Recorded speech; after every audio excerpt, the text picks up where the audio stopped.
name is Joel Idajile, the winner of Naija Boss Factor Season 1. I just want to say I'm so excited because, wow, this is a very big thing that has happened to me. And concerning this season,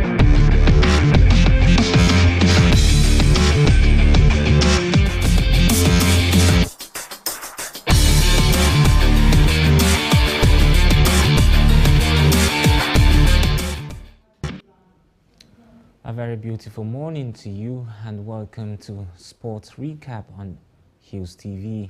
I am Aidan Lubem and with me in the studio.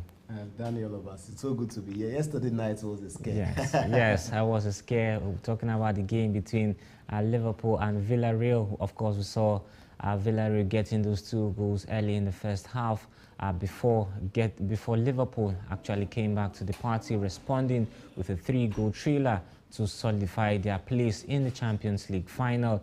And looking at that game, what do you have to say about the game? For me, like I said, it was a scare for them. But the good thing is Liverpool showed that they never walk alone. Yes. And of course, coming back to get those 3 goals to eventually end it 5-2 on aggregate was a wonderful one for me. So they are through to the final, and Jurgen Klopp for the 3rd time in 5 years. Yes. Amazing record for me. And hopefully, we probably might just get to see the all-English final tonight when we see Manchester City defeating Real Madrid. All right, before we continue with that particular one, let's begin from the local scene where Rivers United captain Austin Festus insists the team is in good position to win a first Nigeria Professional Football League title despite the team's last defeat at Kwara United. Stanley Eguma's side suffered a 2-1 defeat against their host at the Kwara Sport Complex as Rivers United took the lead through their midfielder, talking about Nelson Esau on 3rd minute. Kwara United, however, fought back after the break with Samad Kadiri and Jide Fatokun getting the goals for the Ilorin club. Festus and his teammates missed the chance to establish a 7-point lead over 2nd place United. For Rivers United losing against Kwara United, do they still have the chance of getting the NPFL trophy? It's just the third loss this season for Rivers United. They've been doing well. Stanley Eguma wonderfully well. I must give him kudos. But for me, like I said, it's going to go down to the very end. Plateau United are on their heels, and also Remo Stars not doing bad for themselves. So let's just see how the games unfold. March the 26th already, we get to see close to 12 games left in the NPFL, and let's see what unfolds for Rivers United and for Stanley Eguma. All right, away from the NPFL now to African football, where former Nigerian head coach Kenneth Rowe has revealed that he has held talks with the Mali Football Federation, that is FEMAFOOT, over the vacant national team job. Recall that the team had sacked erstwhile Eagles head coach Mohamed Makasuba in March following the team's failure to qualify for the 2022 FIFA World Cup in Qatar. And now we heard reports that Kenneth Rowe is being linked to the Mali job. What is his future down there at Mali after leaving the Super Eagles? Kenneth Rowe, I think for me, he has a thing with Africa. He has a thing with Africa moving. Yes. I'm just saying, but for me, whichever way it is, every coach doesn't want to stay unemployed, quote and unquote, for a very long time. So since he was sacked from with the Nigerian Football Federation, he definitely wants to get something up and running off his sleeve, definitely to also accumulate his CV at the same time. So for me, let's see how things unfold. If Mali would decide to choose him, fine and good. Well, looking at Kenneth Rowe, like you mentioned, his CV, we know that he guided the Super Eagles to a 3rd place finish at the AFCON and also directed the affairs of the Super Eagles national team to the 2018 Russia World Cup. Do you think he can still deliver down there at Mali? It's all about trying as much as possible to see how they can unfold things. But for me, every coach wants to take it one step at a time, and let's see how far it goes. All right, away from the local scene now to Real Madrid, who will be playing a game later on tonight. Real Madrid have identified Newcastle's United Bruno Guimaraes and Monaco's Aurelien Tchouameni as potential replacements for their defensive midfield. Casemiro in the near future. And according to reports, Casemiro has been a significant component of Real Madrid's team since May making his debut in 2016. Of course, we know that the midfield consists of Toni Kroos, Luka Modric, and also Casemiro, which has made Real Madrid a very, very big force. And now Real Madrid are trying to rearrange their midfield. What do you make of this?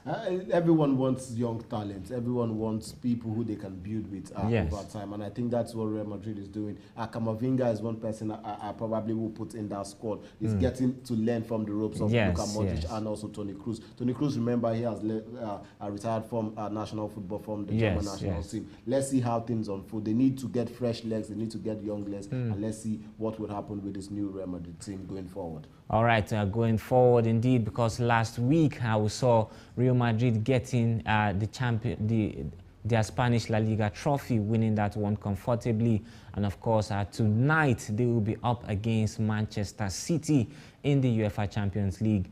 Real Madrid, Man City, of course, we've just discussed about the midfield. And also we know that the midfield of Manchester City is also formidable. Who do you think is going to get the day today? I think for me, we saw what the first leg unfolded for us. 7-goal thriller, the highest in the UEFA Champions League semi-final history, getting 7 goals. It was whooping. And then I expected, going into today's game, it's going to be a lot. Manchester City have never won it. They want to win it. Yes. We'll see a different Pep Guardiola. And then the euphoria of winning the 31st trophy for Real Madrid might just be something that might just be on their own bad luck. But if they can keep their head high, they are champions when it comes to the Champions League, the UEFA Champions League. Let's see what unfolds tonight. But for me, I'm giving it to Manchester City. To Manchester City, of course, because you recall in the first leg, Manchester City defeated Real Madrid 4-3. So 1 goal advantage. Yes, just 1 goal advantage. And the big question now is if Real Madrid will be able to overturn that 1-goal deficit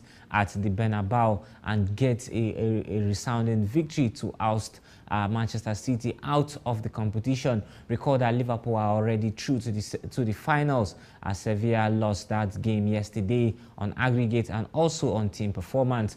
Away from that particular one now to Manchester United, where they took a sting out of their fans' latest protest against the Glazer family as they eased a 3-0 win against Brentford on Monday. Manchester United got their last home win against Brentford, 3-0. We saw Bruno Fernandes on the score sheet and also Cristiano Ronaldo getting a goal from the spot kick. What do you make of Manchester United? Let's see if they can play. Let's see European competition. That is just what I'm saying for them. And then we'll get to see the new manager coming in and a lot of players going out. Well, recall that also Rafael Varane also got his first goal in that match against Brentford. And reacting, Rangnick said he was very, very impressed with the performance. And away from, still in the same vein, Ralf Rangnick has clarified Ronaldo's future. He said Cristiano Ronaldo will be staying at Manchester United next season, despite plans to sign new strikers this summer. And findings have shown that Rangnick is set to make way for incoming head coach Erik ten Hag at Old Trafford once the season is complete. And of course, the coach talking about Ralf Rangnick coming out to clarify the issue that Ronaldo will be staying at Manchester United. Of course, there were reports coming in that Erik ten Hag was not comfortable to work with Cristiano Ronaldo, but Rangnick has made it clear. Is he the new coach? He's not the new. But I think they are just conflicting words and all of that. Till next season, I think I will just keep more on this issue till next season. Well, of course, Manchester United enjoyed a comfortable win against Brentford, and their next game at the weekend, of course, will determine if they will be able to participate in the top 4. Currently, they're on the 6th position on the EPL, and Rangnick still has a lot of work to do to ensure that they play in the Champions League. Although Arsenal are still fierce contenders, also Tottenham are still part of the top 4. The question will remain if Rangnick will be able to raise the performance of Manchester United to see if they can be a part of the top 4. Quickly, before we go, let's let you know that over 15 Nigerian players have been listed amongst the 283 entrants to declare their eligibility for the 2022 NBA draft, due to hold on June 23 in New York. That's the much we can take on Sports Recap. Thank you so much for watching. Thank you for being a part of the show. I am Ainan Luben. And I am Daniel Obasi. Thank you for watching.